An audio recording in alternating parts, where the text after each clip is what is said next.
Juegos de poder político-económico. Daniel Stulin, Zbigniew Brzezinski, Rudyard Kipling y otros autores.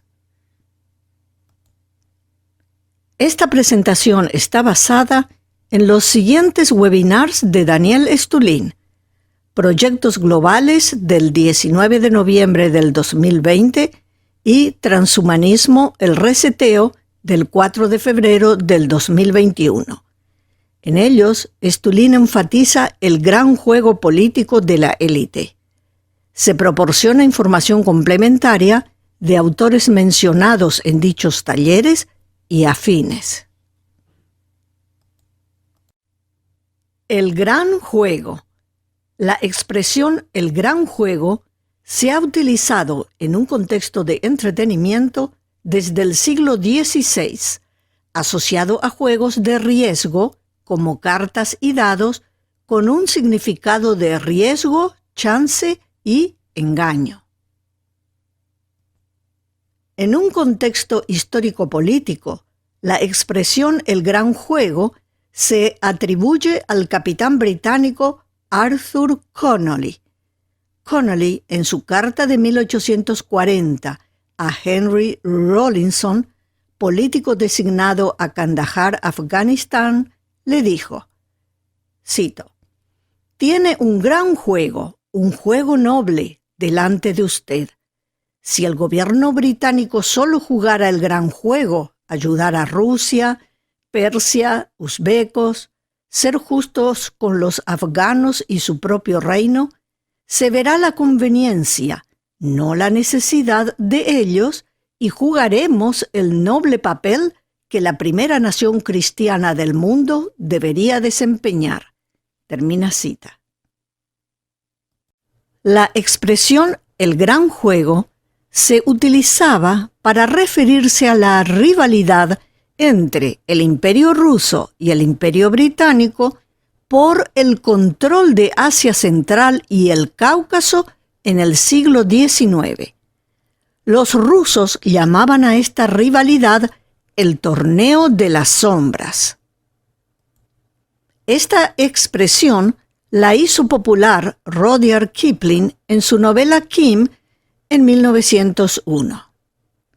La primera vez que se utilizó esta expresión académicamente fue en una conferencia de historia de Raleigh en The British Academy, el 10 de noviembre de 1926, por el profesor Davis, titulada «El gran juego en Asia, 1800-1840». El escritor británico Rudyard Kipling, ganador del Premio Nobel de Literatura en 1907, es conocido por su obra El libro de la selva. Escribió la novela de aventuras y espionaje Kim con el fondo político del gran juego de su época. El protagonista de la novela es Kim, un optimista adolescente, huérfano, en la India colonial. Junto a un lama o maestro budista tibetano, emprende un viaje en busca de un río místico. Paralelamente, hay una búsqueda espiritual sobre el sentido de la vida. En el trayecto ocurren una serie de peripecias en el escenario de la sobrevivencia. El telón de fondo es el gran juego entre ingleses y rusos. Este gran juego es una especie de economía política de control. Para los jugadores, lo peor es la ignorancia, el no saber. Kim es entrenado como espía al servicio del Imperio Británico, con ejercicios de memoria visual. El servicio es estricto y parecido a un campo de juegos, multidimensional, discontinuo y espacial, a diferencia de un relato que es lineal, continuo, temporal. Kim cumple con su trabajo al obtener información del Imperio ruso. Kim mantiene un equilibrio entre el mundo material disciplinado y el espiritual armónico.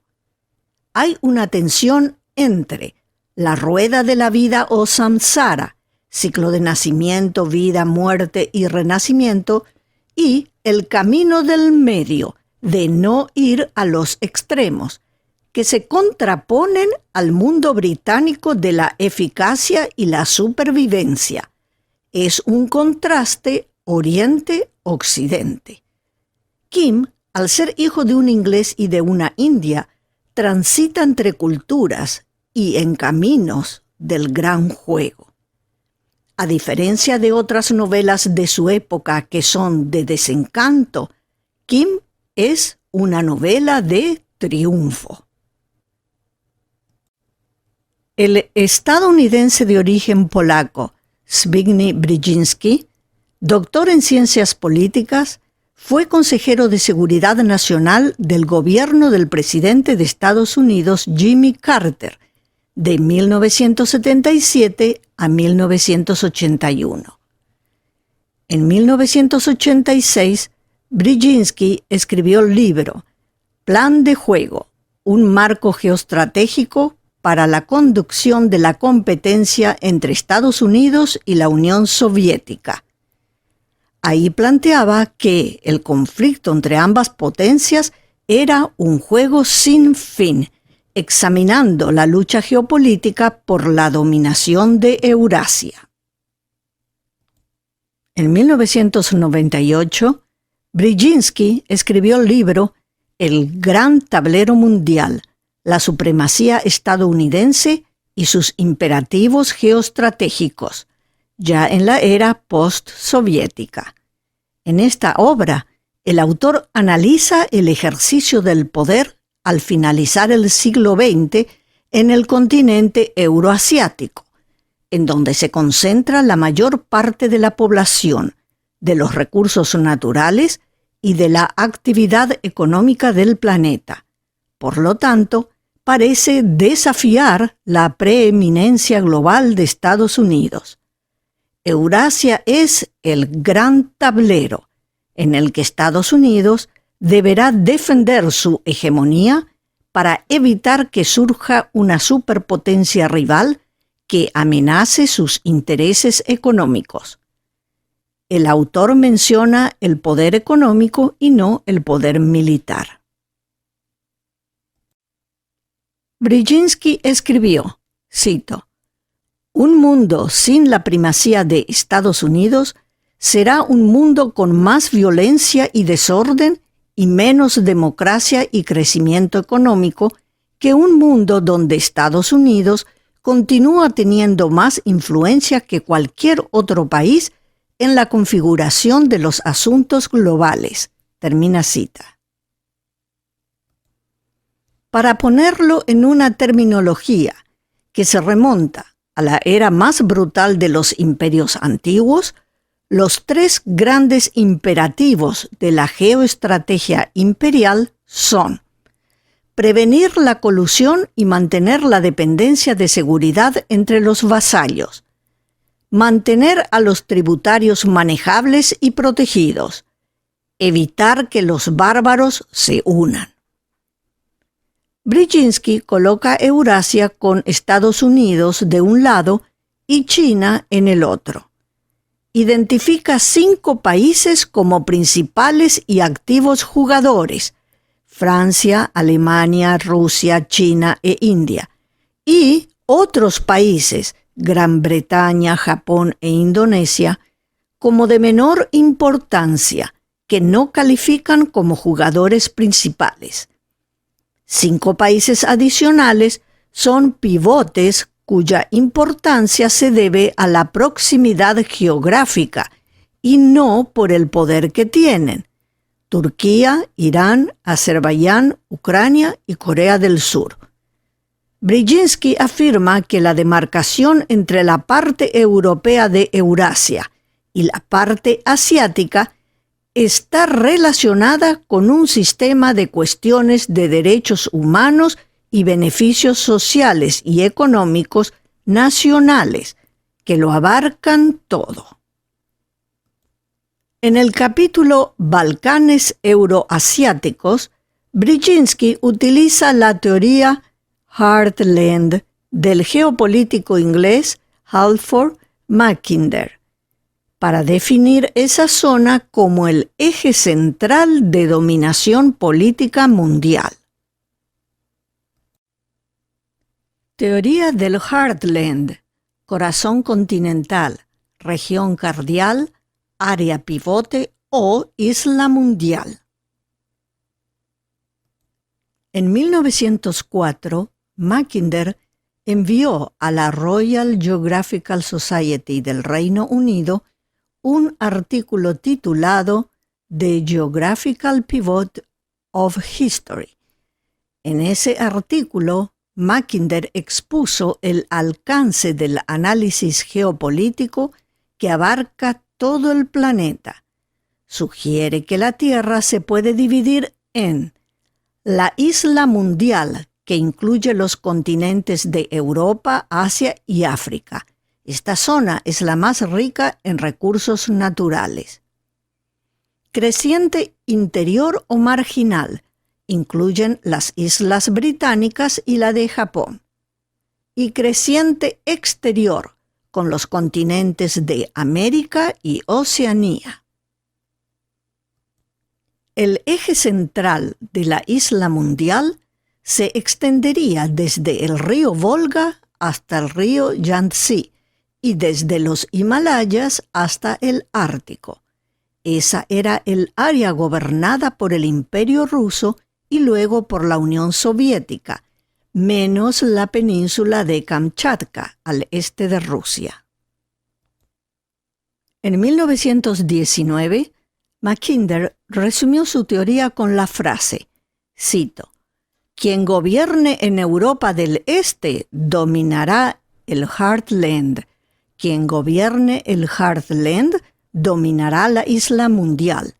Quien gobierne la isla mundial controlará el mundo». Termina cita. El conferencista y escritor lituano Daniel Stulin, en su webinar del 11 de noviembre del 2020, señala que el mundo de hoy en día se percibe como el gran juego. A diferencia de la imagen postulada por Brzezinski como juegos simultáneos de ajedrez en varios tableros, Stulin menciona que se trata del juego de cartas o naipes bridge, que es el juego de la élite. En dicho juego participan 4 jugadores formando parejas, cuyos compañeros se ubican enfrentados identificándose según los puntos cardinales. Las cartas se reparten en el sentido de las agujas del reloj. Todo el mazo, de 52 cartas estándar. Son 52 semanas en el año, se trata de un periodo de tiempo. Tocándole 13 cartas a cada uno. Los palos se identifican por sus símbolos, picas o espadas, corazones, diamantes y tréboles. Hay 2 jokers. Términos de las jugadas son remate, subasta, contrato, declarante, muerto. Bridge, en español, significa puente. El objetivo del juego es hacer puente al futuro. Las cartas están definidas, no son al azar. Stulin explica que, cito, el concepto de aplicar bridge al desarrollar proyectos globales y poder sentir el futuro desde la contrainteligencia militar rusa, desde hace más de 20 años, es porque tienen la capacidad de observación y la forma de ser que otras culturas no tienen. Al juntar los simbolismos, pueden crear un concepto que les permite entender el futuro. Termina cita. En la mesa metafórica del juego de la historia, una alianza de proyectos globales en pares o equipos de 3 serían Moscú-China, Londres-Vaticano, Estambul, Nueva York. Estos proyectos globales estarían jugando entre sí por la hegemonía mundial para aplicarla al resto del mundo. El más activo parece China o Proyecto Datong, Gran Unidad, con una nueva ruta de la seda.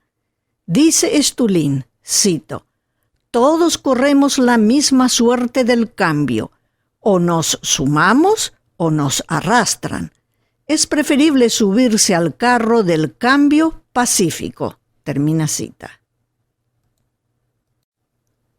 Stulin dijo en su webinar de febrero del 2021, cito, «Hemos ido del concepto de Estado-nación del mundo basado en el Tratado de Paz de Westfalia de 1648 a regionalización económica como paso intermedio y a las ciudades-estado como punto final». Termina cita. El Tratado de Westfalia dio lugar al primer Congreso Diplomático moderno e inició un nuevo orden en Europa Central basado en el concepto de soberanía nacional, surgiendo los estados modernos. Se establecieron un puñado de naciones. El efecto de ese tratado fue importante, ya que impedía que unos estados se impusieran a otros. En el siglo XIX ocurren las revoluciones nacionalistas. En el siglo XXI, ¿es vigente todavía el Tratado de Westfalia? En el año 2021, la Organización de las Naciones Unidas reconoce 193 países en el mundo.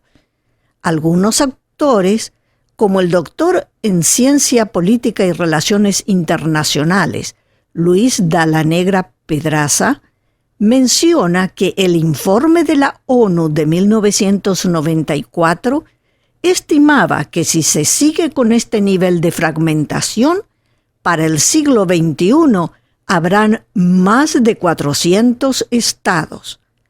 Lo llamativo es que aumenta el número de naciones, pero el juego de poder político se reduce a unos pocos. Según Lydia Garnier, muy pocas naciones tienen un manejo de la soberanía en nuestros días. Algunos tienen lo que se denomina suprasoberanía y otros una soberanía limitada. Los actores transnacionales proliferaron en el siglo XX y comenzaron a presionar a las naciones a medida que alcanzaban mayor poder, a veces incluso mayor poder que varias naciones juntas. No son precisamente los gobiernos que juegan, sino corporaciones transnacionales. Juego de poder, desplazamiento e inversión. Según Luis Dallanegra Pedraza, la visión y orientación del mundo depende de los actores preponderantes. El diagrama número 1 de la izquierda muestra el desplazamiento hacia afuera del Estado de actores esenciales. Las flechas indican ONGs, grupos étnicos y religiosos, grupos disidentes y disconformes, fondos de pensión y de seguro, empresas, banca y otros grupos financieros. El diagrama número 2 de la derecha muestra las presiones sobre el Estado por los actores transnacionales. Stulin menciona películas en sus exposiciones y dice al respecto, cito, «Las películas de Hollywood plasman la realidad para hacerla digerible a nosotros, una vez que nos enfrentemos a esa misma realidad». Termina cita. Entre los films mencionados por Stulin en su webinar Transhumanismo, figuran Gattaca de 1997 y Minority Report del 2002, en donde se muestra la sociedad como película. En ella hay limitación de soberanía, destrucción de valores y creencias. El campo de concentración es digital y el gobierno mundial está dirigido por gente rica. Otros dos ejemplos son Jason Bourne y la serie Designated Survivor. Los temas en Bourne están relacionados al espionaje, la búsqueda de identidad y al juego de roles. En Jason Bourne del 2016, las escenas comienzan en Grecia y terminan en Las Vegas. Grecia representa la cultura y la democracia. Las Vegas representa el juego. Estando el protagonista en Grecia, ocurren protestas y éste huye. La película sugiere que en la actualidad se ha sustituido el saber con el jugar. En Designated Survivor, una explosión provocada destruye el Capitolio de los Estados Unidos, sede del Congreso, durante el evento anual del Discurso del Estado de la Unión. Allí fallecen el presidente y los miembros del gabinete, a excepción del secretario de Vivienda, nombrado superviviente designado, quien asume el cargo de presidente. ¿Será que las películas muestran algo ya planeado en la realidad? ¿O la gente de la realidad se inspira en películas para llevar a cabo ciertas acciones? Revista The Economist, Visión del Mundo en el 2021. Análisis mirando el futuro, predicciones y especulaciones. La imagen de la portada muestra una máquina tragamonedas al estilo Las Vegas. Los iconos representan elementos que están en juego en la actualidad. Revista The Economist, El futuro del comercio electrónico, del 2 de enero del 2021. La imagen de la portada muestra un dragón en negro y el carrito de compras en amarillo sobre fondo rojo. Los colores de la bandera y emblema chinos son rojo y amarillo. Stulin, tanto en sus webinars como en su libro Metapolítica, menciona el dragón rojo de China. Dice que simboliza el poder indisputable en la tierra, señalando la importancia para la cultura china de dicho símbolo. El proyecto de la nueva ruta de la seda para el siglo XXI, llamado Un cinturón, una ruta, anunciado por el presidente chino Xi Jinping en el 2013, ya es una realidad. Stulin dice que esta ruta de dragones a teutones, al ser declarada, es congruente con la ley del universo. Ahora, China hace negocios en todo el mundo, a semejanza de la antigua ruta comercial conocida como Ruta de la Seda. El nuevo gran juego. La expresión es una referencia al gran juego que, en el siglo XIX, describía a la competencia política y diplomática entre el Imperio Británico y el Imperio Ruso por territorios de Asia Central y el Cáucaso, como se expuso anteriormente. En 1996, el New York Times publicó un artículo titulado El nuevo gran juego en Asia, que decía, cito, «Aunque pocos se han dado cuenta, Asia Central ha surgido nuevamente como un oscuro campo de batalla entre las grandes potencias involucradas en un viejo y duro juego geopolítico. Los expertos occidentales creen que las riquezas de petróleo y gas natural, en gran parte sin explotar, de los países del Mar Caspio, podrían convertir esa región en el Golfo Pérsico del próximo siglo. El objetivo del juego revivido es entablar amistad con los líderes de las antiguas repúblicas soviéticas que controlan el petróleo, mientras se neutralizan las sospechas rusas y se diseñan rutas alternativas seguras para oleoductos hacia los mercados mundiales. Termina cita. El periodista alemán Lutz Klevemann, en el año 2004, publicó su libro El nuevo gran juego, sangre y petróleo en Asia Central. Trata de la relación entre los intereses de energía, geopolítica y política exterior de Estados Unidos. El periodista canadiense Eric Wahlberg sugiere en su libro del 2011, Imperialismo moderno, geopolítica y los grandes juegos, que el acceso a la región de minerales y las rutas de tuberías de gas son todavía un factor importante.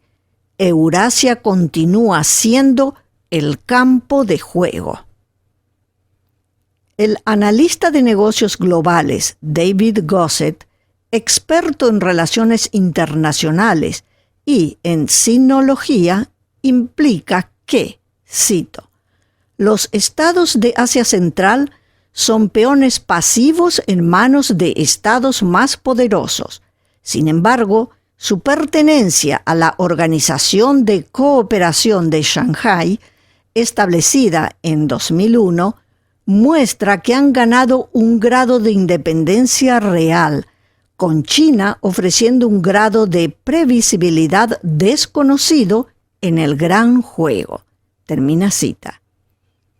Otros analistas sugieren que el nuevo gran juego describe la geopolítica en Eurasia Central como una competencia entre Estados Unidos, el Reino Unido y los países de la OTAN contra Rusia, China y los países de la Organización de Cooperación de Shanghái, para tener hegemonía y beneficios en Asia Central y en el Cáucaso. Stulin asevera que estamos en momentos en donde, cito, o la gente gana y consigue restaurar el tipo de gobierno que necesitamos a nivel mundial, o el pueblo morirá de hambre, matará por comida, por refugio y por desesperación. La estructura de la sociedad será destruida y, por tanto, o ganamos esta lucha contra este mal o no habrá nada por lo que luchar. Termina cita. Reflexión personal. Los juegos comienzan y terminan. Los trabajos y las obras perduran. El ser humano tiene la libertad de elegir entre jugar y trabajar. Hay tiempo para todo.